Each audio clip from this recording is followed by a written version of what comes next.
or I'll toss it over to John David. I think you're on the same place. So, yeah, I think that's everything I wanted to say to get started. I feel like I've forgotten something. Yeah, I'll remember it eventually. So last week we were getting warmed up, and we asked you for your questions and thoughts about this book that we'd asked you to read.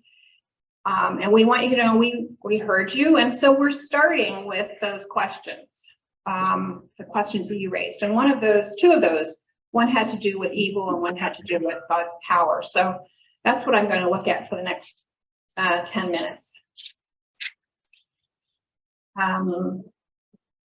So the term, I want to say there's a term, theodicy. Theodicy, spelled Theodicy. That's probably, I'm sure it's familiar to some of you, but maybe not all of you. And I will maybe just sort of drop that into my discussion. So I think I should define it first. Theodicy is the defense of God in view of the existence of undeserved suffering, or some people would say in view of the reality of evil in the world. So it's the defense of God. Some people would define it, theodicy, as the problem, dealing with the problem of evil. So that's, if you hear me use that term, that's what it means. A lot of times, Christians start from a position of a theodicy that is retributive. And when I think of this, I always am reminded of Hurricane Katrina. When that hit, some of you may recall, Franklin Graham said, "This is God's punishment on the city of New Orleans because they're such a wicked city." He got a lot of feedback on that comment. But the retributive theodicy, that God punishes evil, and that's problematic for a number of reasons. And the Bible itself deals with this. If you look at the book of Job, especially, questions sort of this assumption that, people who do things that are against God's will get punished. And if you don't, you'll be rewarded, or you won't be punished, or whatever. So retributive theology, or theodicy, I think, functions in a lot of people's thinking, but not in process thought. So there are two ways you can approach the problem of evil, or this question of theodicy. One is logically, and the other is called the emotive approach. I'm going to talk about the logical problem first. So this is the logical problem, and I'm sure some of you have heard this before. So if God is all-powerful, then God has the power to prevent unjustified suffering. If God is perfectly good, then God should want to prevent unjustified suffering. But unjustified suffering apparently exists. Therefore, God cannot be both all-powerful and perfectly good. Right? Do you want me to go through that again? Yeah. Yes, okay. So if God is all-powerful, then God could prevent evil or unjustified suffering. If God is perfectly good, then God should want to prevent evil or unjustified suffering. But look around us, it exists. We see it all around us. Therefore, God cannot be both. God cannot be, this is logic, God can't be both all-powerful and perfectly loving. So in Christian theodicy, you see sort of people choosing one or the other, or some combination or some variation. Either they sort of give up the idea that God is all powerful, or they give up the idea that God is perfectly loving, or some variation of this too. Process theologians give up the idea that God is all powerful. They give up the notion that God could change the way things are.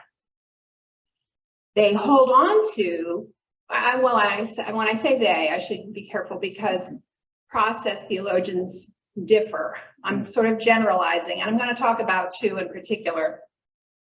So David Ray Griffin is one who takes this kind of logical approach, and he says that God cannot completely control, God is not all powerful, because in process thinking, God's power is the power of persuasion, not the power of control.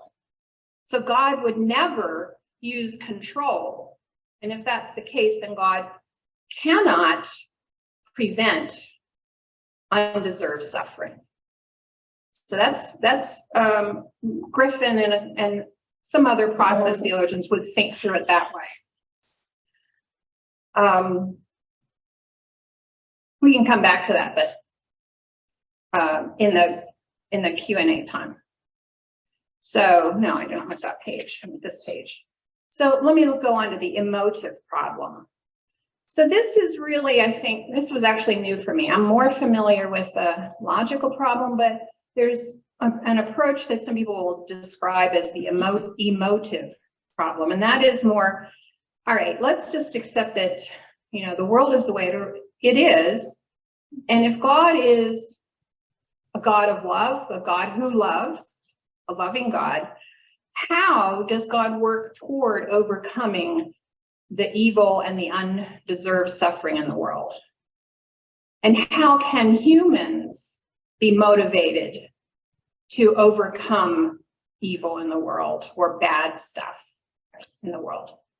How can that happen? So this is more, I think, common in theologians, and you'll find this in Marjorie Suchocki, who is a process theologian.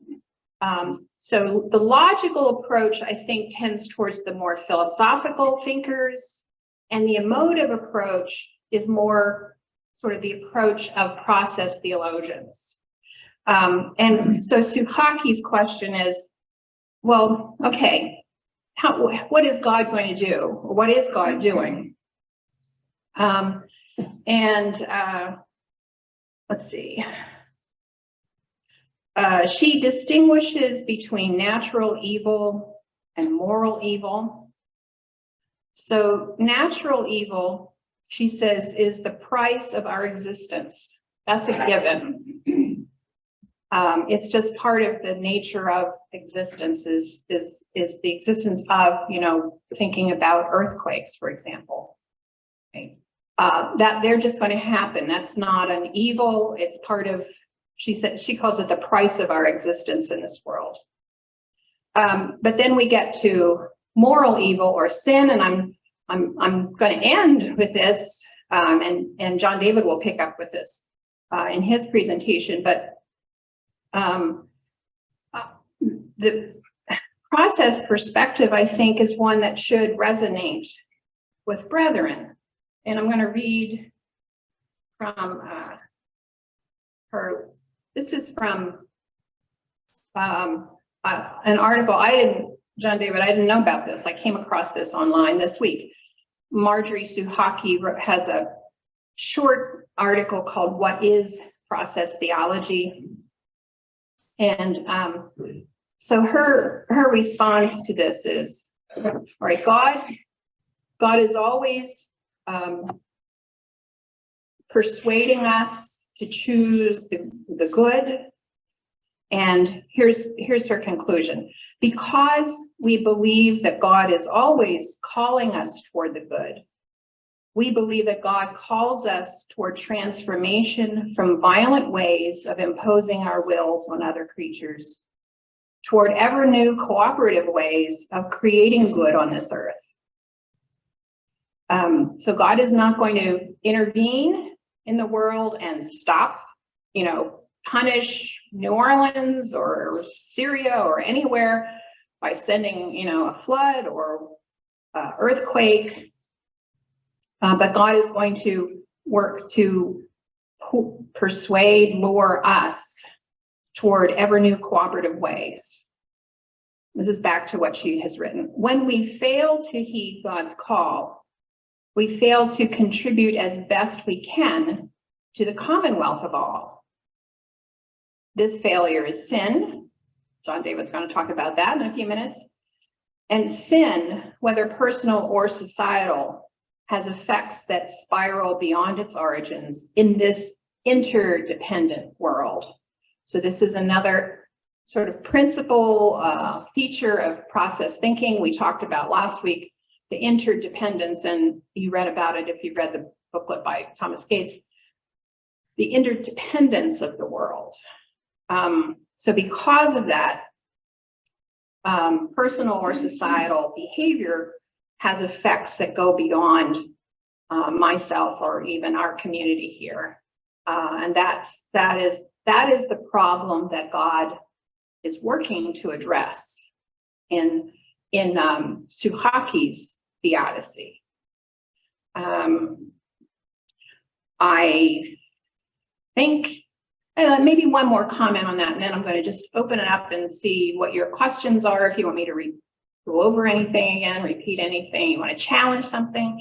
I think the last thing I'll say is I'm reminded from last week, Jeff, I think it was you who asked me about, well, are you reading the Genesis stories as history, right?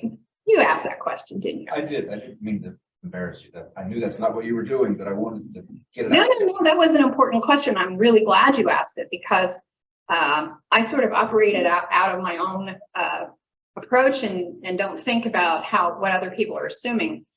So I'm close to, in my own approach to the Bible, I would be close to Marjorie Suhaki, who says, who does not take, she's not reading Genesis 2 and 3 as historical, but reading it as a source for theology. She takes it as a source for understanding human nature. But because it is also fitting into her larger framework of philosophical and theological framework, she does reject the idea that sin or evil exists in the world because Adam and Eve disobeyed God, because they sinned, and therefore that they brought sin and evil into the world. She would reject that. And because she operates out of a system that is turning to and accepting scientific views, right, she'll say we live in human nature has evolved in a certain way. And I think I'm over time already. Okay. Go ahead. Let me just read this part and then I'll end and open up for discussion. So this is what she says, rather than the approach that says Adam and Eve disobeyed God and sin entered the world, evil entered the world, it's all their fault. This is how she explains it as an evolutionary process. All the evidence suggests that humans are part of a great evolutionary process and that God creates in and through this process. Instead of talking about a perfect first human pair existing about 6,000 years ago, we, process thinkers, talk about the long evolutionary history of humankind and the role that aggression and violence have necessarily played in our development, sometimes for our good and sometimes not.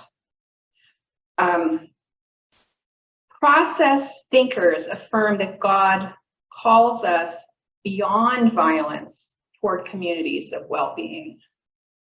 So it's a different way of thinking about human nature than sort of the traditional understanding of the Adam and Eve story. So I'm going to stop there and then see what questions you have, where you want to go with this, what your thinking is. John David's got it. We have a mic this week. If you want to use the mic. Yes. And you have to hold it close. You know that. I don't know if it's turned on. And you have to turn it on. I pushed it up. I didn't put too far up my bad. Got it? Okay. Oh, all right. And I will try to remember for the people online to repeat. No, They they'll should be able hear to hear it. it. No, sorry, they'll hear it. Yeah. I think I'm going to have to go back and look at those two diagrams of God in our little pamphlet. One with God being a separate entity that acts on humans and earth, and one is God being in all and through all, and us being kind of a subset, so to speak, of God. If my understanding of that, us as kind of the subset diagram, the question of can God or would God or would interact, either choose to act or choose not to act, is a complete non-question, because that word God in that circumstance does not fit with that diagram. So it seems like it's a complete non-question to begin with. Yeah, good. You got it. Yes. Right. So we are, in a sense, we are co-creators with God. There is something, remember in that we're talking about the diagram in the book, the panentheism diagram. So God is beyond creation, but God is part of creation, which means there is something about God that is beyond human ability, and that is the ability to sort of nudge and urge and sort of push us forward. But then we're also responsible. Yeah. Thank you. Yes. What this reminds me of is reading the book by Rabbi Krishna, when bad things happen to good people. I've always felt it was the roll of the dice, what happens to you in life. I mean, not like it was caused to you. And his book sort of reaffirmed that bad things happen, but from that there can be ripples of good that come out of it. Yes. Yes, exactly. So I don't think Kushner is a process person, but his thinking lines up really well with process. And that's a great book, if you haven't read that. Yeah. I just wanted to tag on about Rabbi Kushner. He does have a book called How Good Do We Have to Be, which is, he talks about the creation story and about the evolving and representing our human consciousness developing. So I'm curious, does that fit into process theology? I haven't read that book, but it sounds like it does. Do you think have you read it?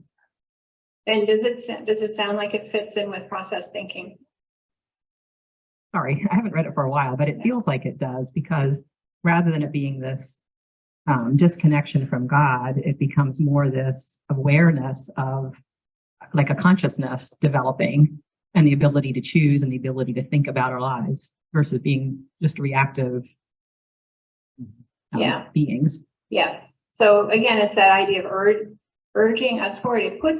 It puts more responsibility on humans than I think a lot of people would like, doesn't it? Right? We'd rather have like God in control and not be responsible, but process thinking puts a lot of responsibility on us.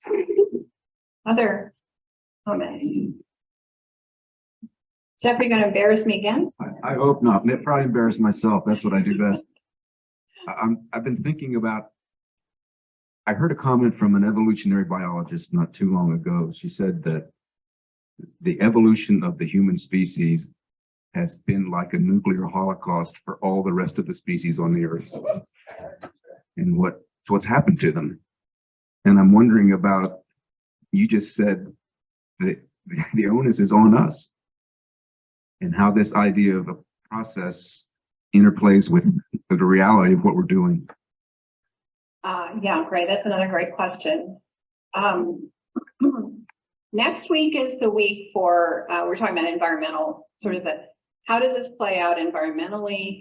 I'm going to look at Genesis again next week with that language of dominion, humans being given dominion over the earth. And is our understanding of our role part of the problem? And is our understanding of ourselves as distinct from, above, and over the rest of the animal and plant world, the rest of creation, is that part of the problem? So, and I think process thinking can help with that.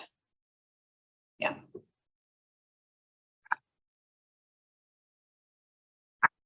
I think we're ready to maybe move on to John David, and we want to move on to sin. It's right in his wheelhouse. Okay.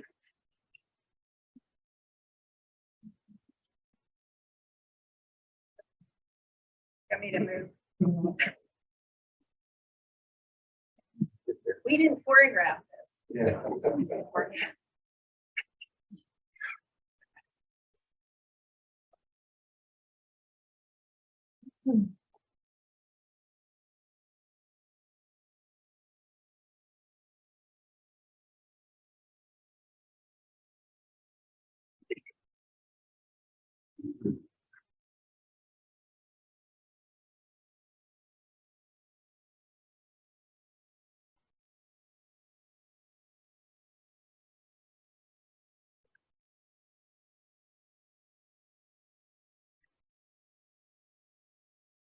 Okay, so just by way of summary, these are three of the questions that you all raised last time.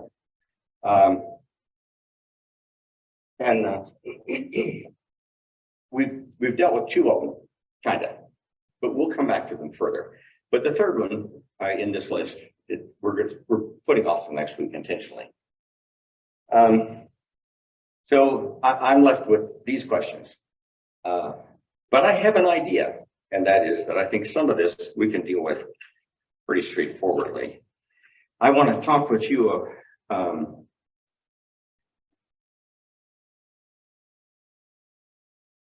want to remind you of some of the fundamental principles that we've attempted to address. And Chris, I just think you did a fantastic job of pulling together what to me are the most essential elements of process theology. The rest of it is sort of amplifying and seeing how the implications spread out to all kinds of issues morally and personally. Everything is interconnected. It is so interconnected, and it's just a superb job. Process theology understands God is committed to seeking the greatest good in all situations. And that is not only for you, but for everyone, the greatest good for all. God beckons us to strive toward achieving what the Gospel of John claims that Jesus said when he said, I came that they may have life and have it abundantly. That word abundantly could be translated as fully or extravagantly. It's an overflowing sense. What God wants for us, God wants for all creation. And that's what the phrase, the kingdom of God, is all about. It's that to which we are moving. It's that to which we are called to be moving. It requires our effort along the way. So given that, are you ready? Be prepared. Given that, I'm convinced you got it already. So I want you to tell me the answer to the first question. What does process theology do to our understanding of sin? What does sin mean in that definition of the way God is alive and at work in the world? So, given that the biblical term, hamartia in the New Testament, basically has an underlying meaning of missing the mark, but it often is used in a way that describes someone who is departing from doing what is right. So, giving you a biblical foundation, you understand the process. Talk to me, explain to me, what does process theology mean by sin? Don't let me down. I'm counting on you.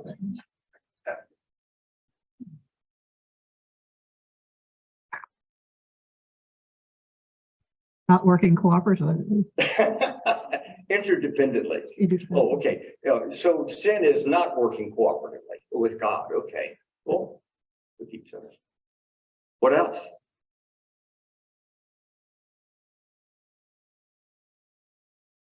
Separation from God. Separation. Okay. Separation from God.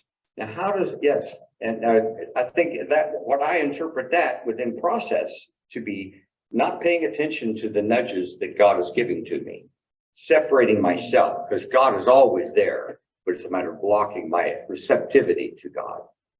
Cool. What else would we say would be involved with defining sin?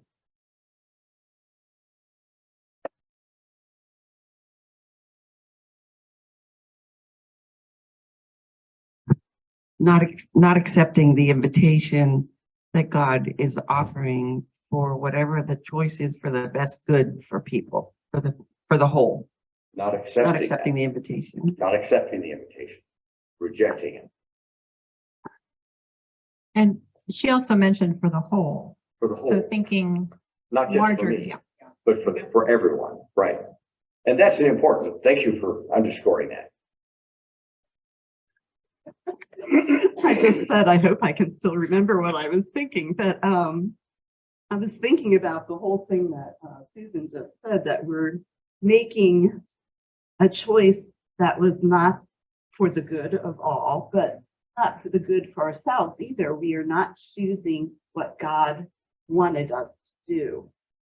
But what happens then is that there is a consequence, even though we have not noticed what God was picking for us. So we chose something that was not in his line of the best decision. But now we have a consequence to pay for that, whether it be our health because we did not follow what is best for our bodies, or it might be going to prison because we've harmed someone.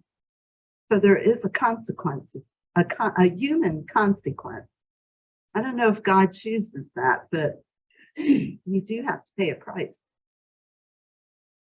I'm just curious, those who were online, give a signal somehow. Sharon's watching, right, Sharon? Give a signal that you heard all of that, because I thought that was profound and powerful.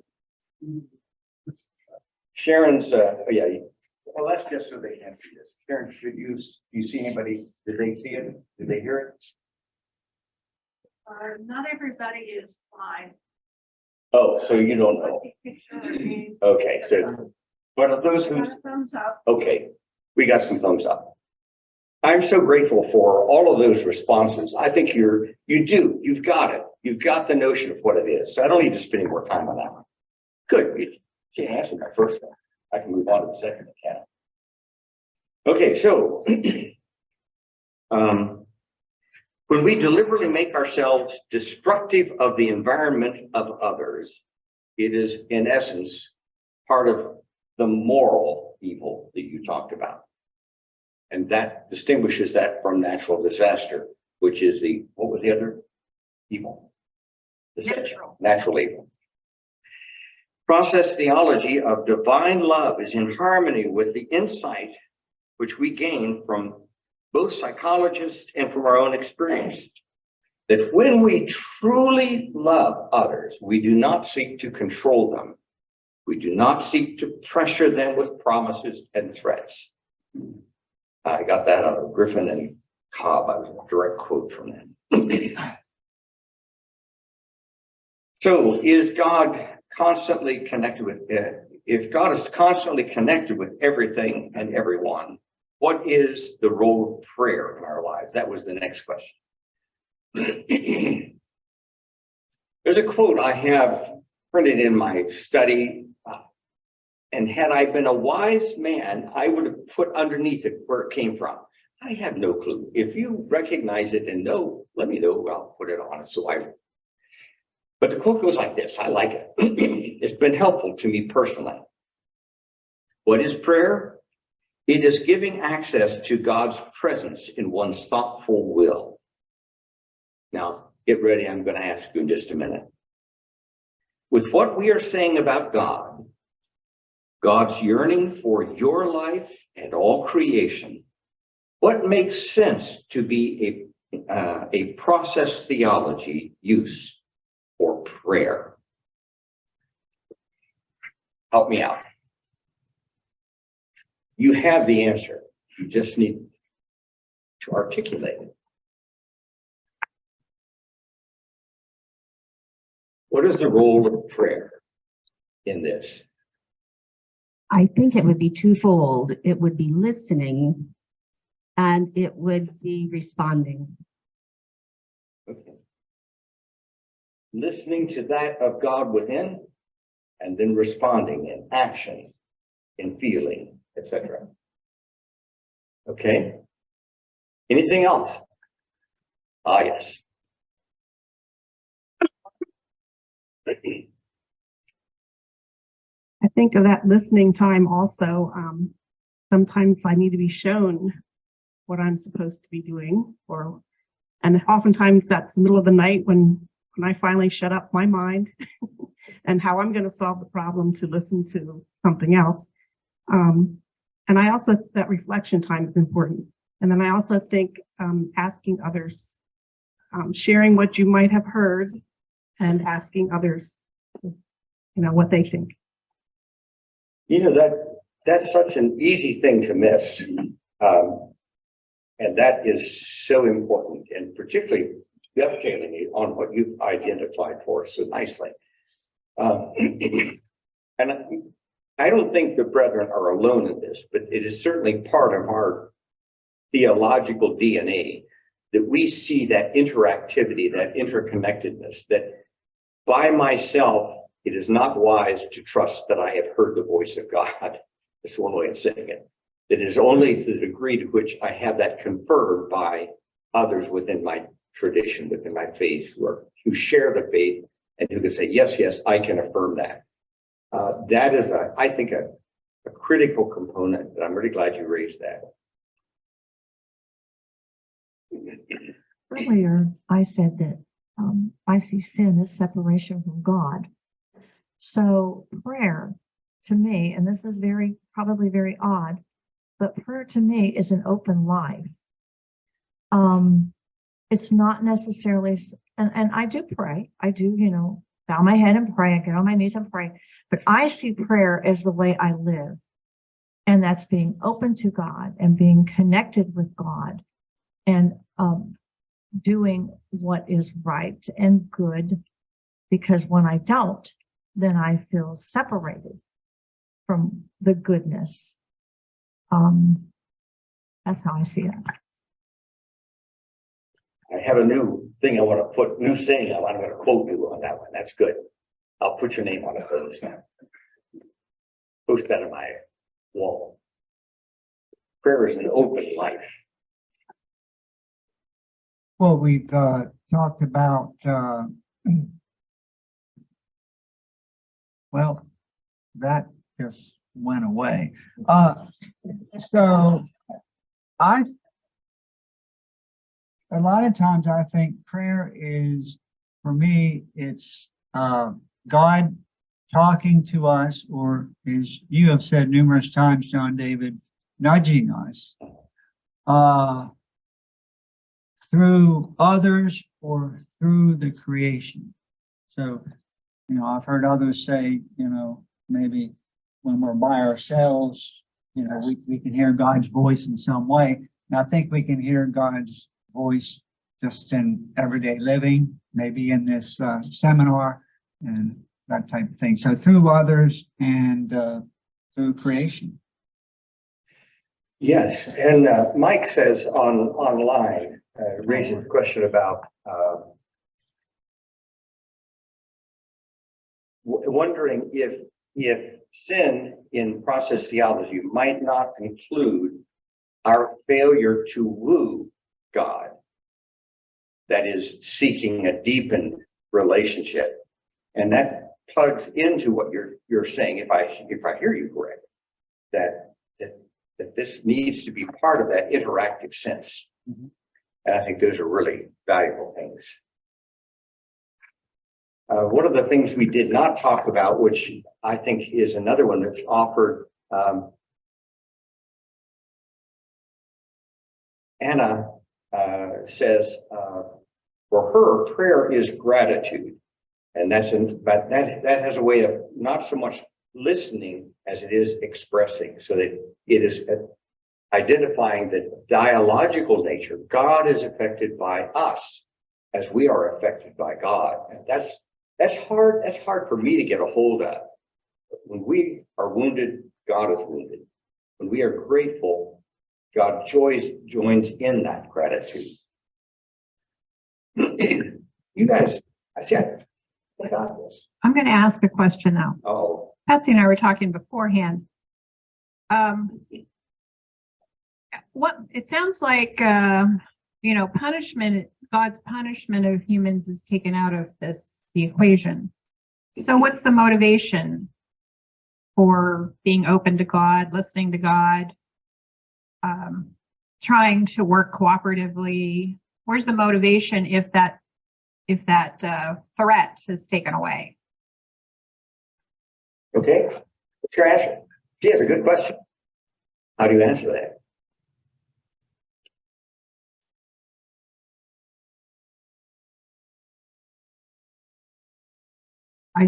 I think the idea of an immediate punishment is a human construct that we seem to only be motivated in our baser form by, if I do good, I'll get good. If I do bad, I will be punished.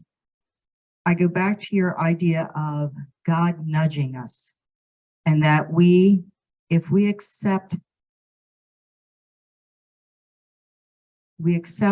God into our lives and Jesus as the incarnate, we do it because it is the path to his kingdom here on earth. But we keep saying we want to seek. So that taking that punishment out of the equation, I think that is like I said, a failed construct of humanity. That's just something we created, as opposed to what God's plan is. Couple more spots here.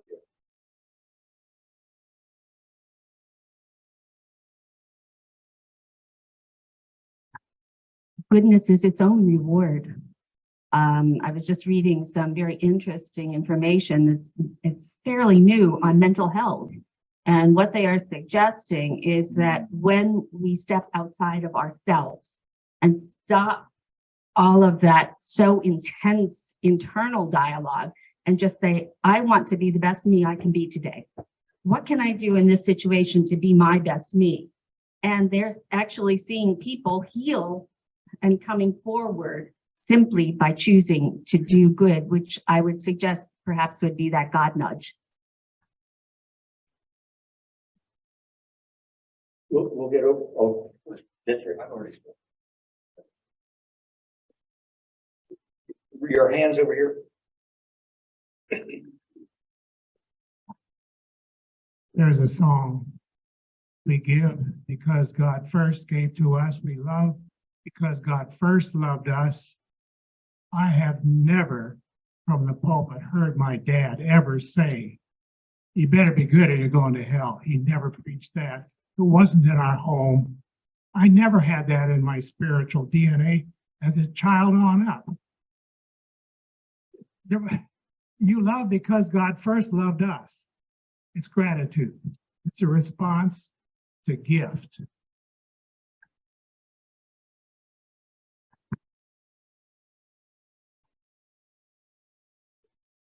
This is meant as a question and not an answer. The idea of enlightened self-interest, that working for the good of all is good for me too. And me being a very finite, limited, fallible person, needing the wisdom and presence of God to know what that is. I missed the question. I'm sorry. I agree with you. I also am a finite individual in need of that. But I would just affirm what you just said. I don't know that I hear it as a question. Maybe I missed something in that.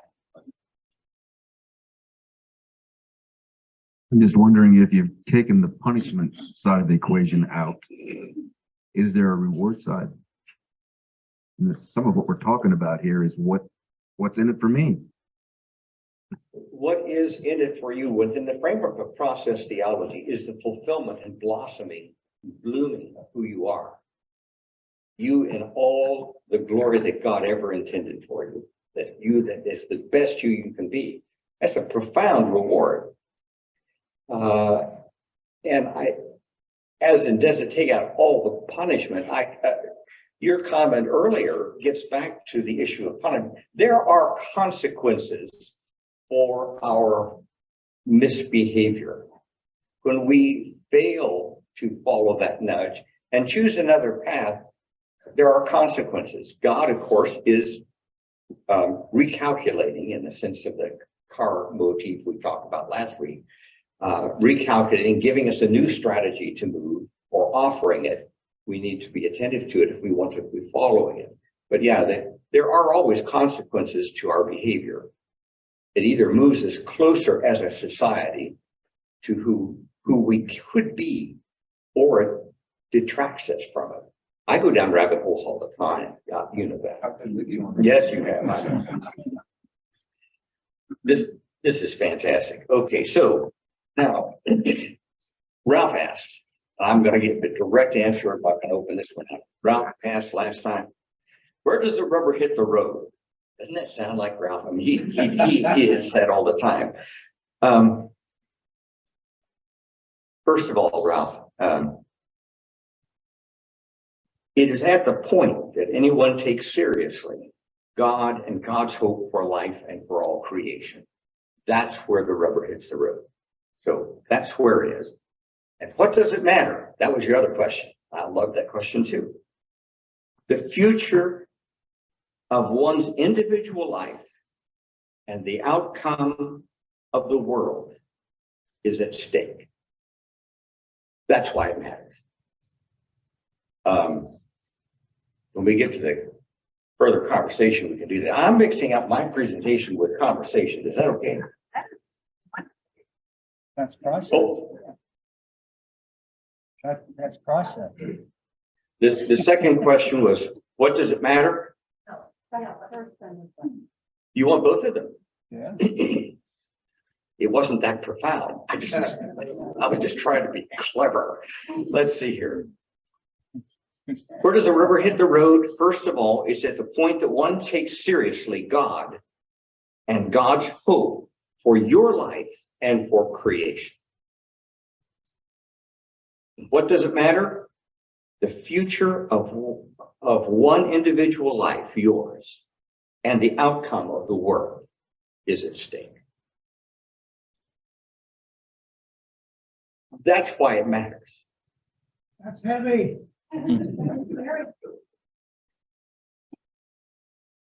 That's the challenge of process thinking. Pat wants to say something.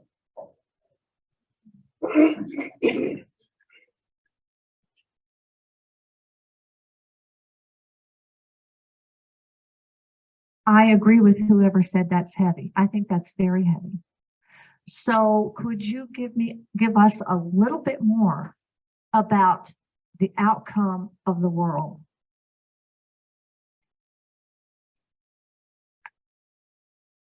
All right, I'll muse a bit, but let me first say, as Chris said, I'm also not a theologian. I'm a pastor, and I'm an odd thinker.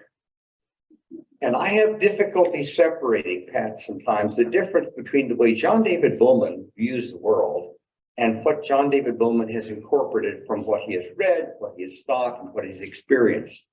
So I've had a lot of trouble the whole way through in this teaching this whole course, because I'm trying to separate out what is process theology and what is John David Bowman's thoughts. So when it gets to refining what I said, I feel safe at saying that is a process theology position. Now, as I try to wax eloquent on this, I'm not as confident I can separate the two. So don't blame process theology if it seems wrong. Just tell me why I got it wrong. If I understand correctly, that God has a passionate plan for all of creation and has invited us onto this trajectory to be all that we can be, to blossom as human beings and be rich in our being and how we live and how we relate to each other and how we relate to creation, then everything is at stake. And the fact that Jeff pointed out in one of his earlier comments, the path of humanity has been highly destructive for all of creation. All of creation. And we are now at a point where we're beginning to see what we have done. So it's about time we start paying attention instead of trying to want God to fix all the damage we've done. I get carried away. I'm sorry. I think most of that was John David Gold. I'm sorry, but that's kind of where I was going with Pat. Now, we have a choice in terms of our next direction. I have another section that I was going to go into, and that has to do with some things about what we originally said we were going to talk about today. And that has to do with some of the similarities and differences between traditional belief and theology and process theology. We have about, if I see correctly, about 15 minutes, a little bit less than 15 minutes. I can either go on that or we can do some Q&A for both the things that Chris has talked about and I've had that you may have had more questions you want to pursue. And then we can look at those. So let's first of all start there. So if you have questions or you want to further the thoughts about anything that we've covered so far today in terms of responding to your queries earlier, we'll do that. And then when you're done, then we'll move on to some other areas of theological reflection. Great. I think there's both an individual and a communal aspect to the decisions we make. I have a lot of choices when I make my own choices. But when it comes to communal decisions, such as political decisions, I may influence a little bit, but I'm controlled by what many other people think as well. I think about a cousin of mine who survived World War II, and he was in a barn where everybody but he was killed. And he came back, and an uncle of mine who's a salvation type preacher went to him and talked about his soul. And Carlos said, after what I went through in Germany, I cannot believe in a God that would allow something like that. Now, he had no choice from his point of view of where he was and what he did. And I think that's a dilemma for me.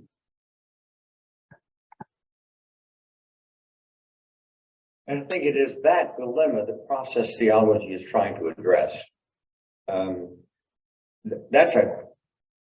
That's another heavy point, and that is the tendency of typical theology that looks at God as all powerful, and God has the ability to control what's happening. It is that theology that blames God for allowing it to happen. God either allows it to happen or God doesn't allow it to happen. And that is not found anywhere in process theology. God creates life, and God is urging us to go forward, shows us a path to go forward, and depends upon us to respond. And the degree to which we listen and attempt to improve the spheres of our influence. Each of us has a sphere of influence. We only have influence there. The degree to which we try to do that leads us closer to this vision, this kingdom of God, as Jesus called it.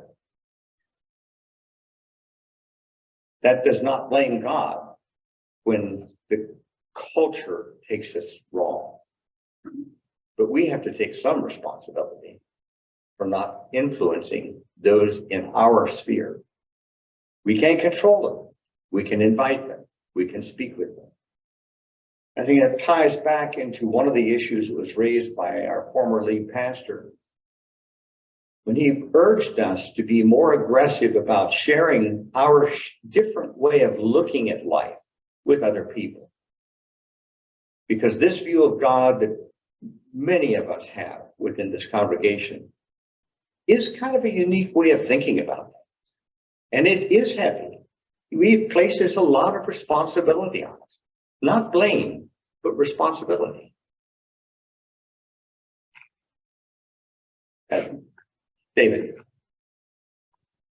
Not to go down another rabbit hole, but to get back to the problem of evil for a minute. And I like very much the language of God nudging us and the panentheistic understanding. But I would have to say in my life, I feel the nudges of evil almost as strongly sometimes as I do the nudges of good. And when I think about that, it's decisions I make that are in my best interest, that pleases me, that is not necessarily good for my neighbor. How do we deal with the nudge from the other side, if you will? I'm going to want Chris to respond to this. I'm going to try and take a first whack, and then Chris, I'd like to hear your pick up on it, since you did talk about evil earlier on. Let me talk about it from my understanding of process theology. Process theology believes that to every moment of our lives, we are faced with our history, with who we have been, with everything we have learned. All these notions of our being are with us and are nudging us towards making the decision of whatever is before us. And every decision, we make decisions constantly, day in, minute. And those pressures are constantly with us. In addition to our history is our culture. It also is bringing nudges to us and urging us towards it. So this is not simply a matter of only God is nudging us. I learned from my brother a beautiful phrase that he used and I began to use whenever I did child dedications. It was we would hold the child in our hands and we say, God bless your eyes, and God bless your heart, and God bless your ears, that you might discern the mind of Christ through the confusing babble of this world's noises. That concept almost makes me weep, because that's exactly what each of us deals with day in, day out, minute in, minute out. David, you're not the only one who hears this confusing babble of this world's noises and our own. And that's why we do need each other, that interdependence, to check our nudges. This is what I'm hearing. Chris? I'm going to, Ralph, because you seem to have a really strong response there. John David, if we had enough time, I would like to sit down with you, and I'm making an example here, because that could be true of any one of us in the room, and listen to your story, who you are, the influences in your life, your core values, and how you have interacted with the culture and responded to the culture throughout your life at various stages, and what you've learned from that and grown, your insights. Because as you tell your story, I am enriched, I am learning, because I'm going through the same things that you are. So your story is I'd like to put it now in divine language. And you could hear all of my story. And we are having a holy moment. And in the sharing of stories, and our collective stories, to me, that is my understanding of transcendence. Because we are tapping into our nature and our interaction with culture and what's important to move us forward. And that's a cooperative nature of salvation that Katie Eisenweiss wrote in her book, Cooperative Salvation, in 2015, which is a marvelous book written by one of the people of our own congregation. To me, transcendence is story. Cultures forever have done this. It's the way of the world. Thank you.